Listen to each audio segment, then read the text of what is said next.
क्या आप जानते हैं कि चाणक्य क्या बोलते हैं, कि हमें किस तरीके से औरों से बात करनी चाहिए, किसके सामने कब बोलना चाहिए और कैसे बोलना चाहिए, और किन लोगों को अपना दोस्त बनाना चाहिए? ये सब हम देखेंगे इस वीडियो में। तो आइए स्टार्ट करते हैं। चाणक्य बोलते हैं कि इससे पहले हम किसी से बात करना स्टार्ट करें, हमें इन बातों का ख्याल रखना चाहिए। सबसे पहला, एक बार बोलने से पहले हमें बहुत बार सोचना चाहिए। ज्यादातर लोग हर वक्त वही बोलते हैं जो वो फील कर रहे होते हैं। वे सबके सामने अपना ओपिनियन रख देते हैं। ऐसे लोग अपना इंटेंशन और प्लान तुरंत दूसरों को बता देते हैं। हम में से बहुत लोग ये मानते हैं कि ऑनेस्टी एक अच्छा इंसान होने की निशानी है, इससे हम सबका दिल जीत लेंगे, मगर कभी कभी ये सच नहीं होता। साल 1825 में रशिया में एक रिबेलियन हुआ था। निकोलस वान तब नया एम्परर बना था। वे चाहते थे कि रशिया एक मॉडर्न कंट्री बने, यहाँ की इकोनॉमी और गवर्नमेंट बाकी यूरोपियन कंट्री के साथ कदम से कदम मिलाकर चले। पर निकोलस वान ने इस रिबेलियन को कुचल दिया। उसने हुक्म दिया कि रिबेलियन के लीडर कॉन्द्रेत्री रायलेव को फांसी पर चढ़ा दिया जाए। रायलेव के गले में फांसी का फंदा था और वो एक प्लेटफॉर्म पर खड़ा था। उसके पाँव के पास दरवाजे खुल गए, तभी उसके फंदे की फांसी टूट गई और वो जमीन पर गिर पड़ा। उस जमाने में किसी मुजरिम के फंदे की रस्सी टूटना ऊपर वाले का चमत्कार माना जाता था और अक्सर मुजरिम को छोड़ दिया जाता था। लेकिन रायलेव खड़ा हुआ और भीड़ के सामने जाकर चिल्लाया, देखा आप लोगों ने, रशिया में इन लोगों को एक काम नहीं आता, यहाँ तक कि उनको एक ढंग की रस्सी भी बनाने नहीं आती।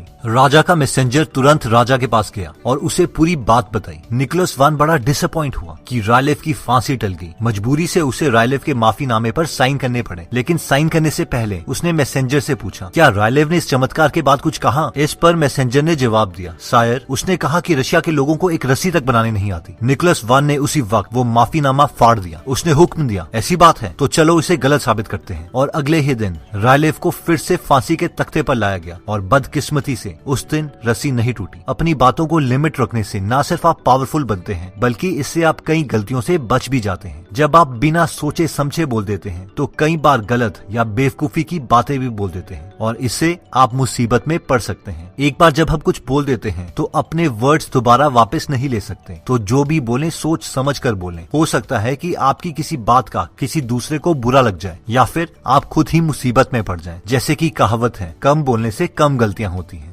नेक्स्ट पॉइंट कहता है कि औरों की बातों को ध्यान से सुनो और हमेशा ये मत सोचो कि तुम सबसे बड़े इंटेलिजेंट हो। एक गांव में दो दोस्त रहते थे, राम और श्याम। श्याम सोचता था कि राम बहुत ही बड़ा बेवकूफ इंसान है और वो खुद बहुत इंटेलिजेंट है। एक बार उसका दोस्त कृष्णा उस गांव में आया और श्याम से कहा, और यार आजकल क्या चल रहा है? इस पर श्याम ने कहा, कुछ नहीं यार, मैं बस अपने एक बेवकूफ दोस्त के बारे में सोच रहा था और हंस रहा था। ये सुनकर कृष्णा ने कहा, इतना भी कितना बड़ा बेवकूफ है तेरा दोस्त कि तू उसके बारे में सोचकर अकेले ही हंस रहा है? इस पर श्याम ने कहा, चल तू रुक, मैं तुझे दिखाता हूँ कि राम कितना बड़ा बेवकूफ है। उसने अपने दोस्त राम को बुलाया और कहा, भाई मेरे पास ये दो नोट हैं, एक 5 रुपए का और एक 10 रुपए का। मैं तुझे ये देना चाहता हूँ, लेकिन इन दोनों में से मैं सिर्फ तुझे एक नोट दूंगा, तो इनमें से तू कौन सा नोट लेगा? इस पर राम ने 5 रुपए वाला नोट उठाया और वहाँ से चला गया। श्याम जोर जोर से हंसने लगा और कृष्णा से बोला, देखा मैंने कहा था ना कि ये कितना बड़ा बेवकूफ है। जब अगला दिन आया तो कृष्णा को राम अकेले में मिला। कृष्णा ने राम से कहा कि कल जब श्याम तुम्हें पैसे दे रहा था तो तुमने 10 का नोट क्यों नहीं लिया? इस पर राम ने कहा, मैंने 10 का नोट इसीलिए नहीं लिया क्योंकि जिस दिन मैं ये 10 का नोट ले लूंगा उस दिन ये गेम खत्म हो जाएगी। श्याम अपने को बहुत इंटेलिजेंट समझता है और मैं चाहता हूँ कि वो ऐसा ही समझता रहे और ये गेम चलती रहे।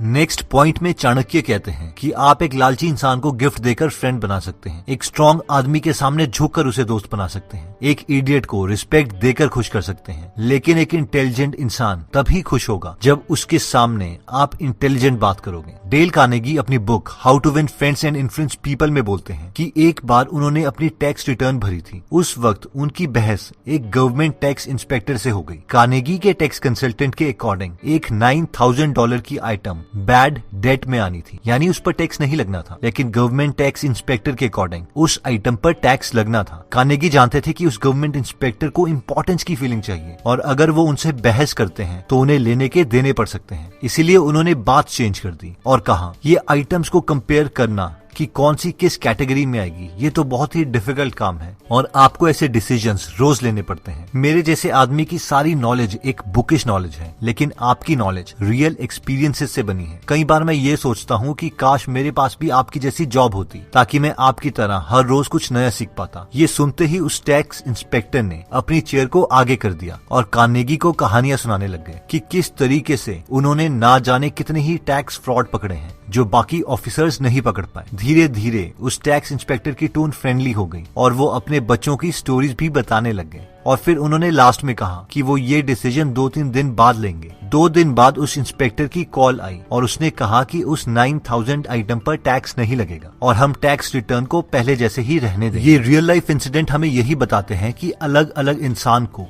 अलग तरीके से हैंडल करना चाहिए। नेक्स्ट पॉइंट कहता है कि किसी डिस्प्यूट को खत्म करने के लिए कई बार बेस्ट तरीका यही होता है कि उनके साथ कम्युनिकेट करने के बजाय आप उस बात को ही अवॉइड कर दें। इस पॉइंट को हम यूएस के 16th प्रेसिडेंट अब्राहम लिंकन की स्टोरी से समझ सकते हैं। 1863 में बैटल ऑफ गेटिसबर्ग के दौरान ली की आर्मी हार चुकी थी। जब ली अपनी हारी हुई आर्मी के साथ पोटोमैक पहुंचा तो सामने एक बड़ी नदी थी जिसका पानी बारिश के कारण बढ़ गया था और उसे पार नहीं किया जा सकता था और ली के पीछे एक विक्टोरियस आर्मी थी। ये एक बहुत ही बड़ी अपॉर्चुनिटी थी ली की आर्मी को कैप्चर करने की और वॉर को खत्म करने की। लिंकन ने अपनी आर्मी के जनरल को ऑर्डर दिया कि वो काउंसिल ऑफ वॉर को कॉल करने के बजाय डायरेक्ट ली की आर्मी पर अटैक कर दे। इसके लिए लिंकन ने अपने ऑर्डर्स भी टेलीग्राफ करवाए और साथ में जनरल के पास अपना स्पेशल मैसेंजर भी भिजवाया। और उसके जनरल ने क्या किया? जनरल ने लिंकन के ऑर्डर्स का बिल्कुल ऑपोजिट किया। उसने काउंसिल ऑफ वॉर से सलाह लेनी चाहिए। उसने लिंकन के ऑर्डर्स को टाल दिया और ली और उसकी आर्मी पर अटैक नहीं किया। और थोड़े दिनों में जब नदी का पानी कम हो गया तो ली पोटोमैक से अपनी फोर्सेस को लेके भाग गया। लिंकन को बहुत गुस्सा आया। वो चिल्लाया, हे भगवान, इसका क्या मतलब है? ली हमारी पकड़ में आसानी से आ सकता था। वो हमारे इतने पास था और उसे पकड़ने के लिए मैं कुछ भी ना कर सका। इन सर्कमस्टांसेस में तो कोई भी जनरल उसे आसानी से हरा देता। अगर मैं खुद वहाँ पर होता तो ये काम तो मैं ही कर देता। गुस्से में लिंकन कुर्सी पर बैठा और अपने जर्नल को एक लेटर लिखा। माय डियर जर्नल, मैं जानता हूँ कि तुम इस बात पर तो खुश नहीं होंगे कि ली हमारे हाथों से निकल गया है। वो हमारी पहुंच में था, ऐसी पोजीशन में था जिसकी वजह से उसे आसानी से हराया जा सकता था और इससे ये वॉर खत्म हो जाती। अब इसकी वजह से ये वॉर पता नहीं कितने सालों चलेगी। अगर तुम इतनी आसान पोजीशन में भी आकर ली को नहीं हरा पाए तो तुम तब क्या करोगे जब वो रिवर की साउथ साइड होगा और हमारे पास सिर्फ अभी के मुकाबले 2/3 आर्मी होगी। और सच बोलूं तो मुझे नहीं लगता कि तुम ली को कभी हरा पाओगे। तुम्हारे हाथ से ये गोल्डन अपॉर्चुनिटी निकल चुकी है और तुम्हारे इस फैसले से मैं बहुत दुखी हूँ। आपको क्या लगता है जब जर्नल ने ये लेटर पढ़ा होगा तो उसने क्या किया होगा? उस जर्नल ने कुछ भी नहीं किया क्योंकि उसने ये लेटर कभी पढ़ा ही नहीं। ये लेटर लिंकन की डेथ के बाद उसके और कागजों के साथ मिला। जब लिंकन ने ये लेटर लिखा तो उसने सोचा, रुको, कहीं मैं जल्दबाजी तो नहीं कर रहा। ये मेरे लिए तो आसान है कि मैं यहाँ व्हाइट हाउस में बैठकर जनरल को लड़ने का ऑर्डर दूं। हो सकता है कि अगर मैंने ये लड़ाई खुद लड़ी होती तो शायद मैं भी वही करता जो जर्नल ने किया है। अपने आसपास लोगों को मरते हुए देख के, उनकी चीखें सुन के शायद मैं भी इतनी जल्दी अटैक नहीं करता। और अगर मैं ये लेटर भेज देता हूँ तो मेरा गुस्सा तो निकल जाएगा, पर शायद मेरा एक्सपीरियंस्ड जर्नल शर्म के मारे इस आर्मी से ही ना रिजाइन कर दे। इससे बेटर तो ये है कि मैं इस लेटर को पोस्ट ही ना करूं। तो दोस्तों, इस वीडियो में हमने देखा कि चाणक्य कम्युनिकेशन स्किल्स को इम्प्रूव करने के लिए कहते हैं कि हमें पहले ये सीखना पड़ेगा कि हम एक बार भी बोलने से पहले ये देख लें कि उस शब्दों का नतीजा क्या होना चाहिए। ज्यादा बोलने वाला इंसान ही अपने को ज्यादा मुसीबतों में डालता है। सेकंड पॉइंट में हमने देखा था कि हम दूसरों की बातों को बड़े ध्यान से सुनना चाहिए और हमेशा ये नहीं सोचना चाहिए कि हम ही सबसे इंटेलिजेंट हैं। कम्युनिकेशन इंप्रूव करने के लिए लिसनिंग स्किल सबसे ज्यादा इंपॉर्टेंट है। तीसरे पॉइंट में हमने देखा था कि हर आदमी को एक ही तरीके से इंप्रेस नहीं किया जा सकता। आप एक लालची आदमी को गिफ्ट्स देकर फ्रेंड बना सकते हैं, एक स्ट्रॉन्ग आदमी के सामने झुककर उसके दोस्त बन सकते हैं, एक इडियट को रिस्पेक्ट देकर खुश कर सकते हैं, लेकिन इंटेलिजेंट इंसान को तभी खुश किया जा सकता है जब आप उसके साथ इंटेलिजेंट तरीके से बात करें। और फाइनली हमने फोर्थ पॉइंट में देखा था कि कई बार किसी डिस्प्यूट को खत्म करने का बेस्ट तरीका यही होता है कि हम उनके साथ कम्युनिकेशन ना करके उस बात को अवॉइड। इस बुक में और भी काफी इंटरेस्टिंग टिप्स दिए गए हैं। अगर आप ये पूरी बुक पढ़ना चाहते हैं तो डिस्क्रिप्शन में दिए हुए लिंक पे जाके आप ये बुक खरीद सकते हैं। आप 2 फुल बुक्स को भी फ्री में सुन सकते हैं, जिसके लिए मैंने लिंक डिस्क्रिप्शन में दे दिया है। दोस्तों, अगर आप फ्री में हिंदी ऑडियो बुक समरी सुनना चाहते हैं तो डिस्क्रिप्शन में दिए हुए लिंक पे जाके आप हमारी गीगल ऐप डाउनलोड कर सकते हैं। वहाँ पे आप फेमस बुक सुन सकते हैं जैसे कि the miracle morning, you can and you will, how to make friends and influence people,